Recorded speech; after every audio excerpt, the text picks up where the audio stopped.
Hello, everyone. Dr. Vicky here, speaking to you from the Seeds of Transformation Healing Center. Today is the day that we're going to be doing taroscopes. I can't believe it's here already. Taroscopes for the sign of Sag. That's Sag Sun, Sag Moon, Sag Rising for the month of October 2025. Before we get started, I just want to welcome my new subscribers. Thank you so much for joining this wonderful band of merry folk or searching souls, as it were. And to my tried and true who have been with me for years, thank you so much for your continued support. I don't know if I could have made it through without your help. For my new members on my channel on YouTube, welcome, welcome. There is more videos on the way, some new information. All my previous videos and all the Astrology Kabbalah evaluations are on my membership page. If you are interested in that, I have 2 levels of membership, and I appreciate your support in whichever way you give it to me. And to my Patreon folks, thank you so much. You've been with me for years, and Patreon is actually growing. So I do appreciate that. I appreciate you. And I just wanted you guys to know that. All right. So we're going to look at Sag. We'll start with the astrology of the month and then talk about it, through the lens of Sag, and then specifically look at Sag, and then we'll do a card reading. I will timestamp that if you're not so much interested in the astrology. Okay. Okay, I figured it out. Or so I think I did anyway. Alrighty.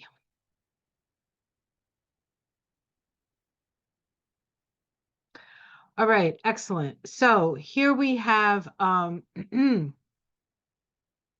let's make this bigger. Just to see all the extraneous stuff, easier to look at. Come on there, buddy. You can do it. Talking to my computer. There we go. Caught up. Oh shoot. Caught up and jumped ahead. Yep.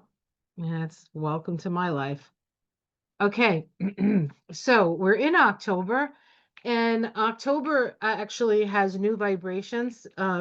We have the 9 vibration of the universal year. That is actually not new because it is the universal year vibration. We're in a period of time from January to December where we are separating out that which we want to keep in our life and that which we want to let go of. Um, Next year, 2026, is a 10-1 year, so it's a year of new beginnings and changes and a turning of the wheel. So while that we know that's going to happen, something new is coming in.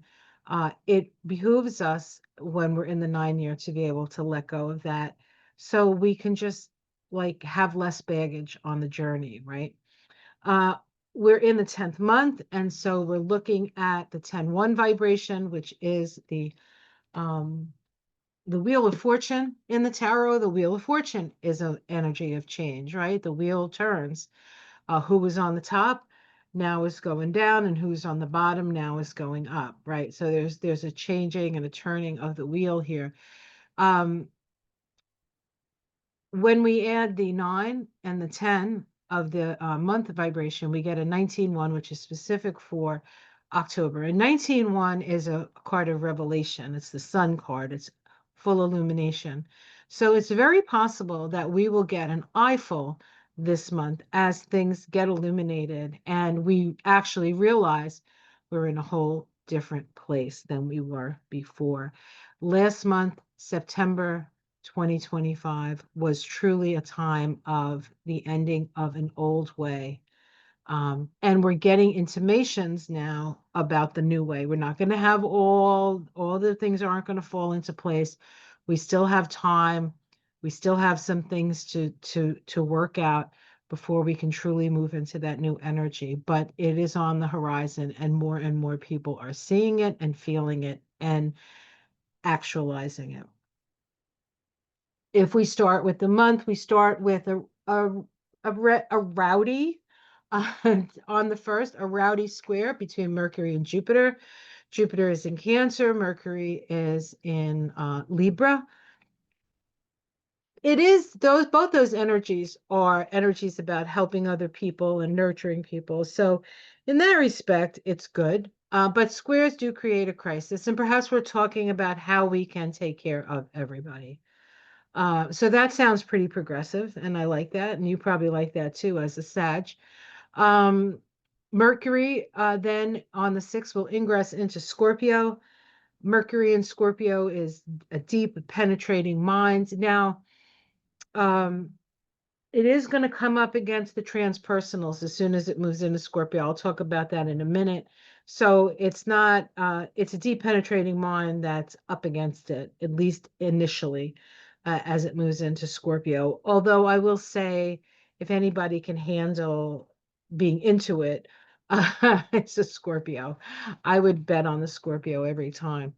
All right. So we also have on the 6th, we have the full moon of the month.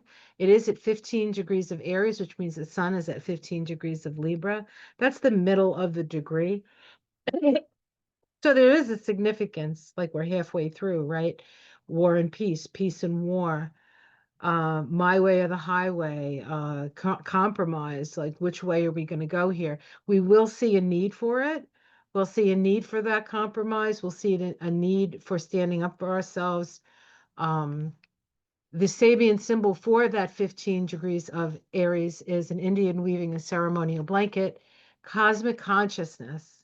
Interesting. Cosmic consciousness, how we all are weaved together as one great consciousness. Being aware of that will be helpful during this time, um, and the preceding times as well. Um, preceding, proceeding, the times to come. Sorry. Um, Mercury moves into Scorpio and immediately makes an inconjunct to Neptune. Neptune is at the 1st degree of Aries.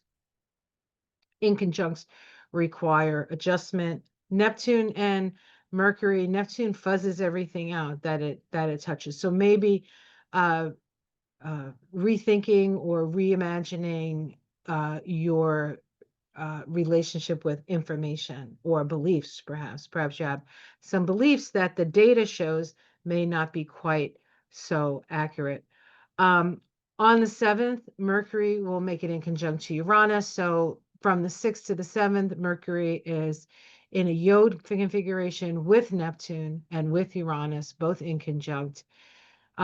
Uranus and Neptune are transpersonal planets, requiring us, our very personal Mercury, to make emotional adjustments, Scorpio, in order for us to evolve, and sort of become more awakened.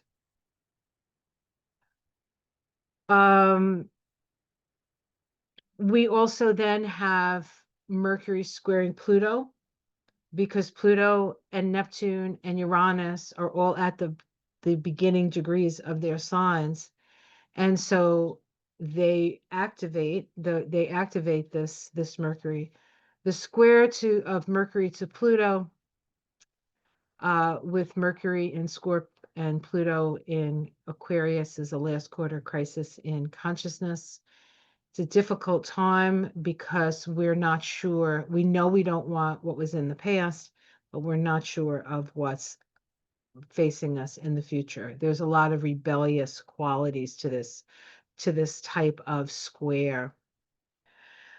And of course, Pluto, we're always dealing with power, and Mercury, the voice, right? So this could be trying to prevent us from speaking our truth, right? What is that? Free speech. What do you call to free speech? Danger to free speech. On the 8th, Venus will sextile Jupiter. That's a nice energy. It brings out our caring qualities, wanting to help others. It's a good time to get together for social things. A lot can get accomplished, a lot of things can come out, and a lot of solutions can be devised. On the 11th of October, Venus will oppose Saturn. We might see something in the economy because Venus is money and Saturn is stop in the name of law. Um, It's also gives us a sense of where the limitations are, where we're limited. You might realize just how financially, like the parameters of your financial health or the parameters of your physical health. Okay. Because it is in the signs of health and wellness. On the 13th, Venus will ingress into Libra. Now you're like, oh no, Venus is ingressing into Libra. And when those planets go in those first signs, they get inundated by the transpersonals. Well, if you're not saying that, I've said it like almost 2, 3 times a week on my morning stuff. So still in play. Um, but it's actually good news for Venus and Libra because when Venus moves into Libra, it does oppose Neptune in Aries.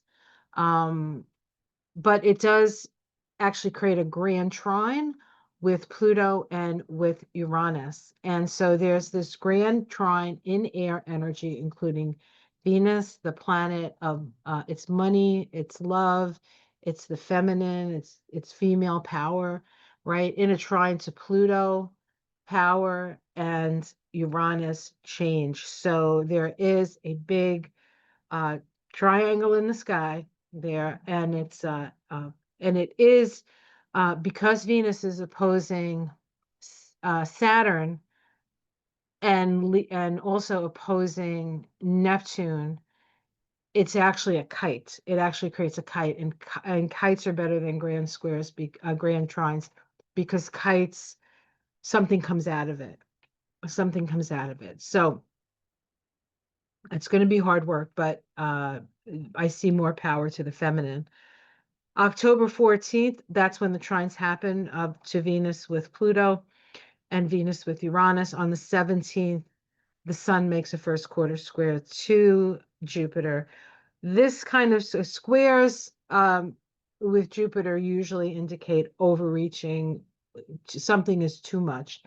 It is just a crisis in consciousness. It is driven by a fear of survival. So we could see some challenging things happening because people feel like their survival is being um,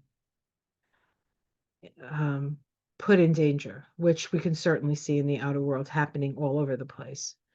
On the 19th, that's a Monday, Mercury will conjunct Mars at 20 degrees of Scorpio.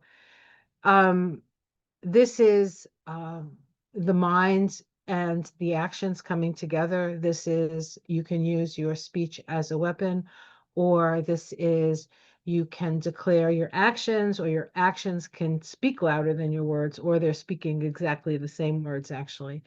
So this can be good. It can be bad. It depends on your intention and how you're using the energy.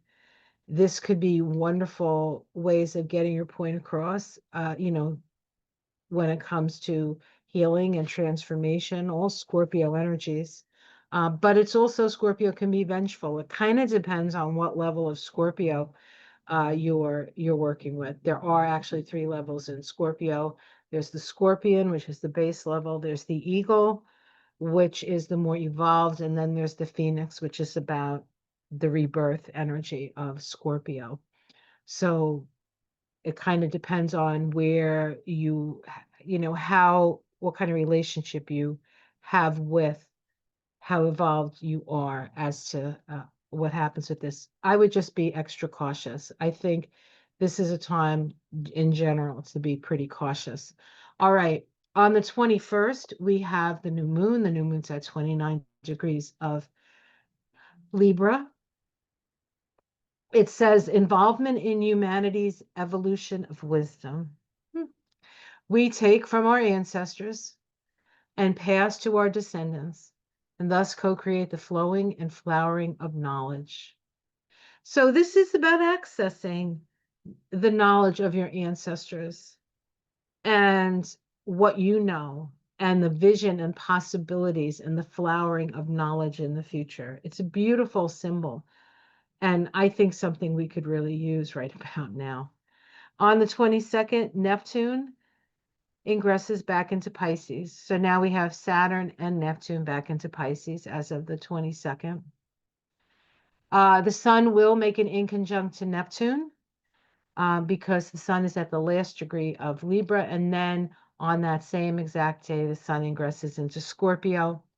It gets the same greeting that Mercury did, so it is up against it in the beginning as it first goes into Scorpio, with an inconjunct to Uranus, that inconjunct to Neptune, of course, creating the Yod, and then the square to Pluto.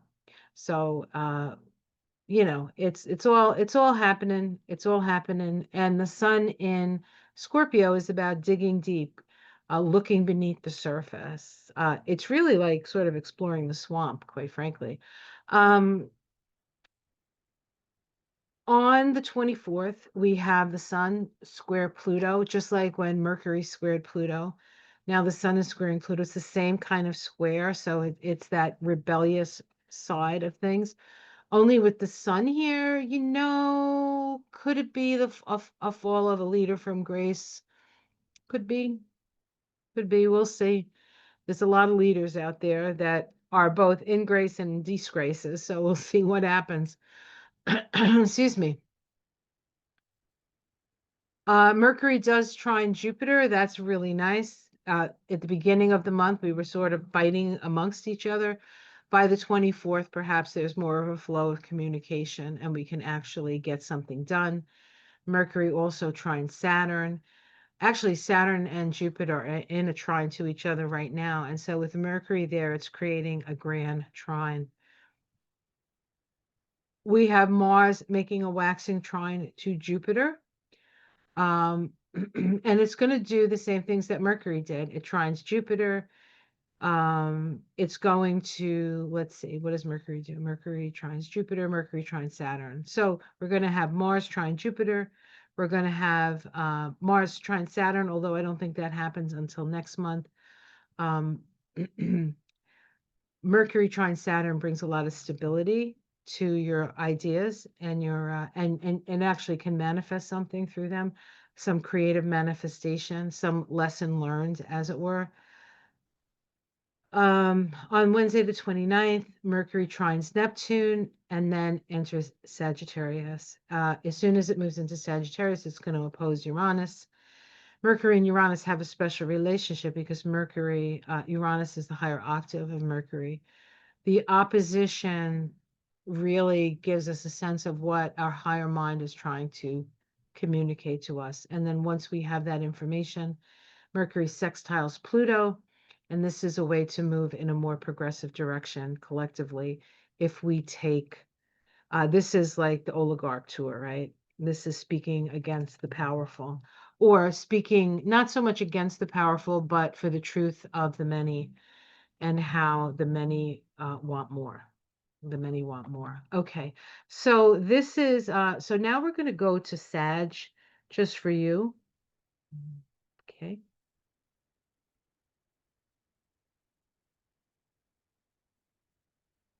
All right, so we're looking at Sagittarius. Of course, the Sun card is the card of the month. And where's the Sun? Well, it's in the 11th house. It's the house of friends and groups. It's also the house of the internet. And so if you have a channel or something like that, or you're thinking about a channel, when the Sun goes through the 11th house, that's a good time. It's also a good time for group, getting together as a group. I think it's very good. Um, we start the month with Venus in Virgo, and then quickly she moves into Libra, and that's when she makes the trine to Pluto, which is in your third house, and Uranus, which is in your seventh house. So we have this grand trine, and then opposite that grand trine is Neptune, Saturn, and Saturn and Neptune actually. And so it helps to create a kite. So with all of this shifting energy and very sort of mental energy, we can actually ground it into something.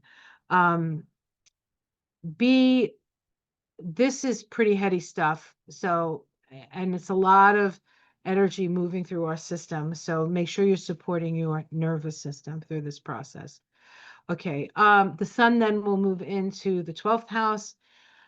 It's sort of a hidden place.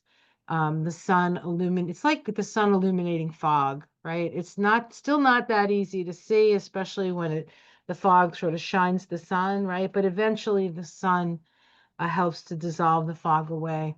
And by the time it comes out of that house, you would have seen what you've needed to see. The 12th house can be a house of our undoing, so that, that can be exposed to us. We have Mars in that house all month in Scorpio, going through like digging out, like Mars in Scorpio in the 12th house is like getting one of those old school house cleaners like your mom and your grandmother were, where every corner they get into every corner and scrub it out. That's Mars in the 12th house. Um, and so, if you have some weak spots, they will be getting irritated, and then you know about them, and then you can do something about them. Mercury starts the month in the 11th house in Libra, and then of course moves into Scorpio, where it comes up with a yod configuration here. Here's Mercury, right? The yod from Neptune and from Uranus, um, asking us to evolve, to change, to shift our ideas. With Mercury in a water sign, it's easier than say if it was Earth, but it's still not easy. Because with Mercury in Scorpio, it could be the things that you're most attached to, the ideas that you're most attached to. And this, sometimes there are things that we know are not quite true, or you just hope you wish they still were true. You still wish you were innocent about it, but now you're not, and now you know. Uh, but it's like almost like a Linus's blanket. You don't want to let it go. This may be the opportunity to let it go. And then by the end of the month, Mercury pops into Sag, sort of priming the pump for Sag before the Sun and Mars and everybody else comes in next month. So we have Pluto here in the third house. This is a deep transforming mind. Neptune starts in the fifth, and then on the 22nd, right, it moves back into Pisces, where it's going to stay with Saturn.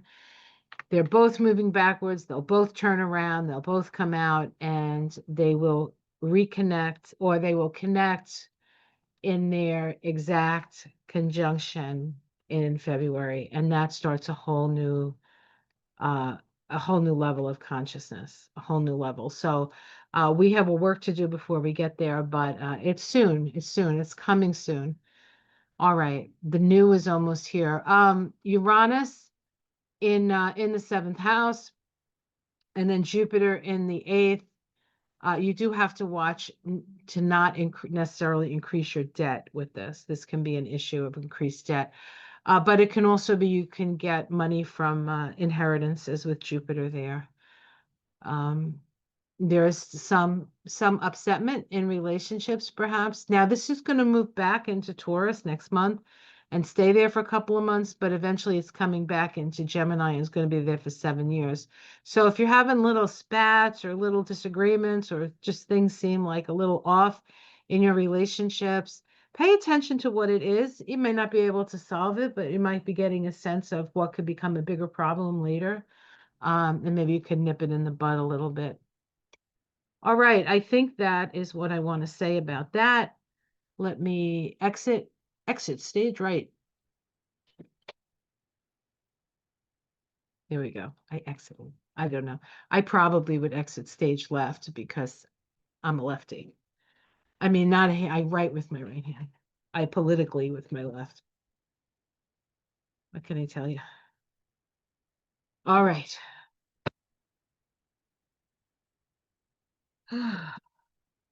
Okay, let's see what we got here. I'm using the Crow deck, and we're going to see what does Sagittarius need to be aware of in October. What does Sagittarius need to be aware of in October? A few more shuffles.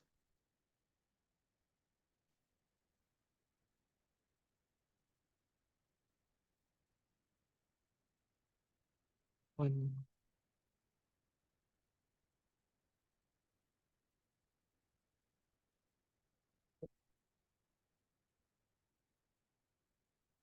Alrighty. Cooking with gas now. Okay, what do we have?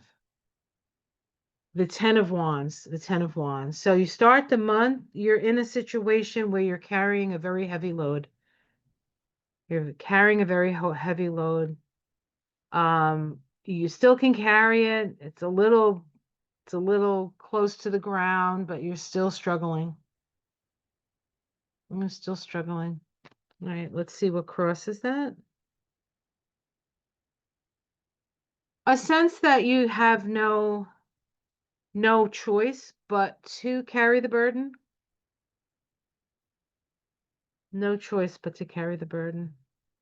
All right, let's see what else it says. Underneath, we have the victory card. You feel like you need to carry the burden because you feel like you need to lead. You need to remain leading not so much the charge, but being a symbol of a victorious leader, a victorious king, a victorious general.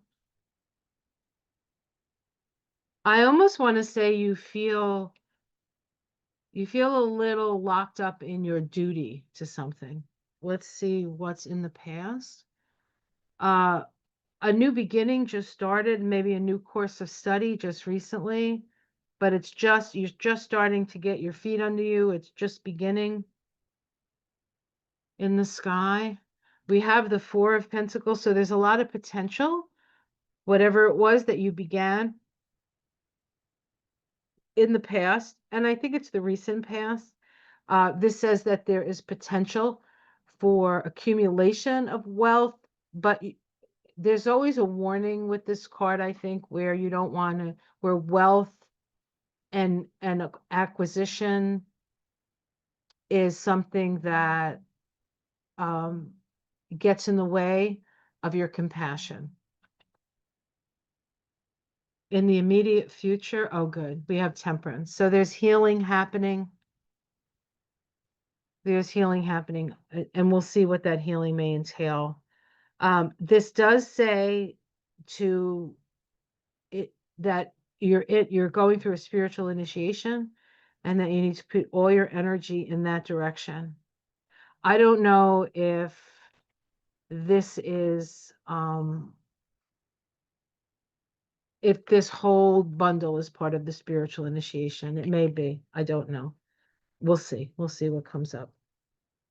All right. So Temperance. So there's healing happening, but you do have to avoid extremes. You have to sort of just keep one foot in front of the other, eyes on the prize, and you'll be able to get through the month. And maybe that's when you'll be able to release your burdens. How it's seen from the outside, somebody who does a lot of work and is very good at what they do and continuously improves upon themselves.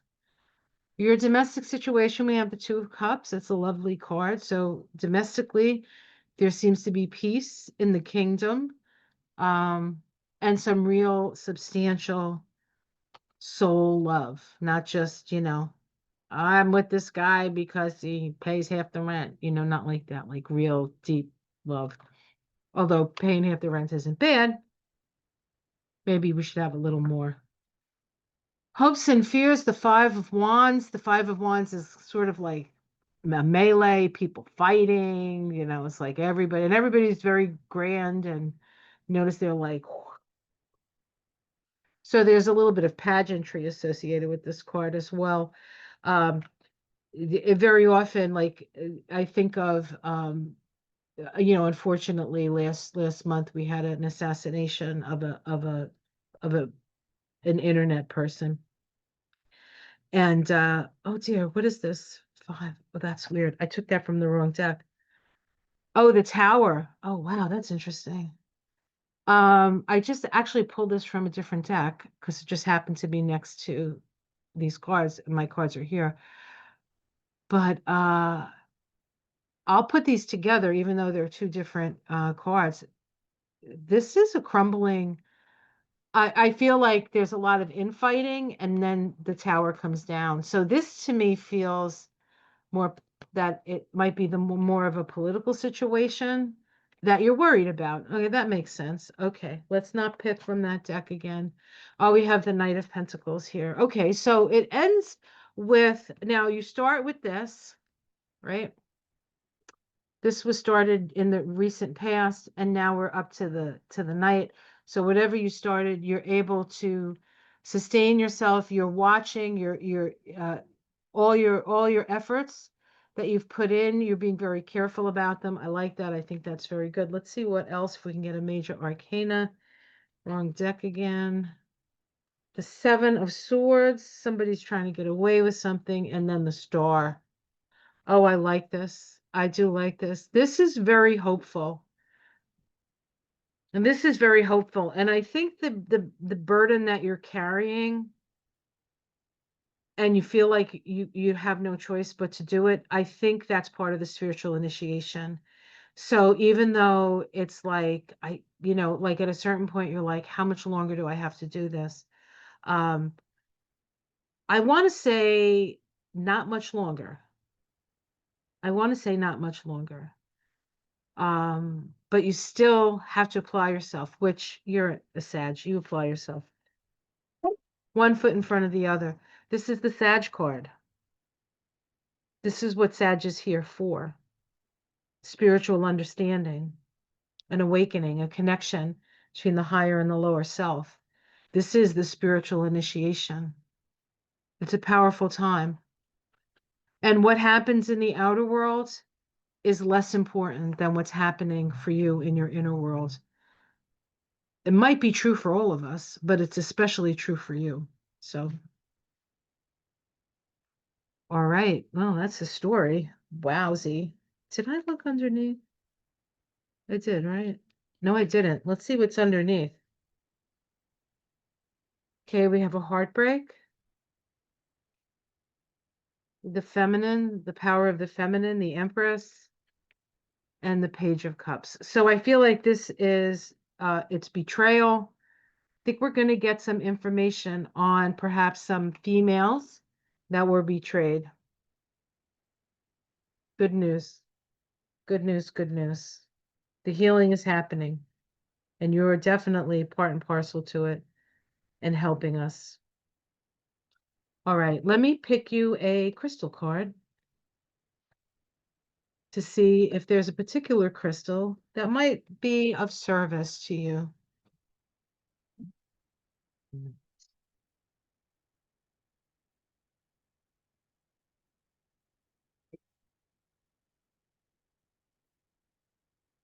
These are a little harder to shuffle, so I apologize for taking as much time as I am. What crystal does Sagittarius need to be on their person or get a picture of? Some of these crystals are very easy to find, and some are not. So if you happen to get one of those more difficult crystals to find or the more expensive ones, you can always just look at a picture, put a picture up and work with the picture. Oh, this one you should be able to find. It's a little expensive. Sugilite. It's called Dreams. So this is about paying attention to your dreams. What information is being given in your dreams. But it's also about having a dream. It's funny, I was talking to a friend of mine, and she was, talking about her situation. It wasn't great. We're all kind of really struggling. But, every time I talked to her, she would tell me about everything that was wrong. And I wanted to just, I said to her, well, what kind of life do you want to live? And she's like, I don't think I know. I said, well, figure that out. Because if you don't at least have an idea, how do you expect spirit to fill in the blanks for you and fill in the details and help you get there? Right? So it's not only it's about having a vision of a possible different way of being if you're not happy with where you're at. And even if you are happy with where you're at, change comes. And so we kind of have to have sort of a plan, But our best plan is to stay open to spirit, quite frankly. So, all right. So, Sugilite, it's beautiful. It's a beautiful purple. It is a little expensive in jewelry, but you might be able to get a small piece. Or just get a picture. Or you could get these cards. These are the Crystal Ally cards. The pictures are lovely. It's got a great book. It's great information. It's one of my favorite crystal decks. So you can always do that as well. Crystal Ally cards, and then you can work with the cards and just put the card crystal on your altar. Okay. All right. Well, that's the story for October. I will see you again in November for the Taroscopes for Sag in November. But until then, take really good care of yourself. You're gonna make it. You have to take care of yourself. That's absolutely true. It's almost over.